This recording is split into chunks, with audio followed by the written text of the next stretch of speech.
तर आज आम्ही गेलो होतो मूव्ही बघायला. बऱ्याच दिवसापासूनचा प्लॅन होता. तर तो आज सक्सेसफुल झाला होता आणि हा मूव्ही ना 4 तासांचा होता. पण त्या 4 तासातले 4 मिनिटंसुद्धा बोर झालं नाही मला. इतका खतरनाक आहे हा मूव्ही. मूव्ही बघून बाहेर आलो आणि हा पाऊस तर ना आमच्या बेळगावमध्ये तर रोजच पडतोय.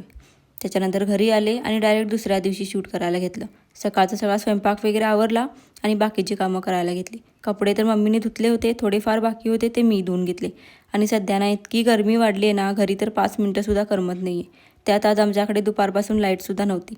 आणि हा बघा, नेहमी सोफ्यावर झोपणारा हा सुद्धा आता फरशीवरच पडून असतो असा गरमीमुळे. त्याच्यानंतर संध्याकाळी मॅगी करायला घेतली. बऱ्याच दिवसापासून तर काही खाल्ली नव्हती आणि जरा वेगळीच होती, त्यामुळे ना थोडंफार तिखटसुद्धा घातलं. मॅगी खाऊन थोडा वेळ बाहेर बसले आणि त्याच्यानंतर दिवा वगैरे लावून घेतला. त्याच्यानंतर असतो तो म्हणजे आपला स्वयंपाक. सगळी कामं एखाद्या दिवशी चुकतील, पण हा स्वयंपाक तर कधीच चुकणार नाही. आपल्या लेडीजचा दिवस तर किचनमधूनच चालू होतो आणि किचनपासूनच संपतो. तर चला, भेटूया पुढच्या ब्लॉगमध्ये. तोपर्यंत बाय बाय.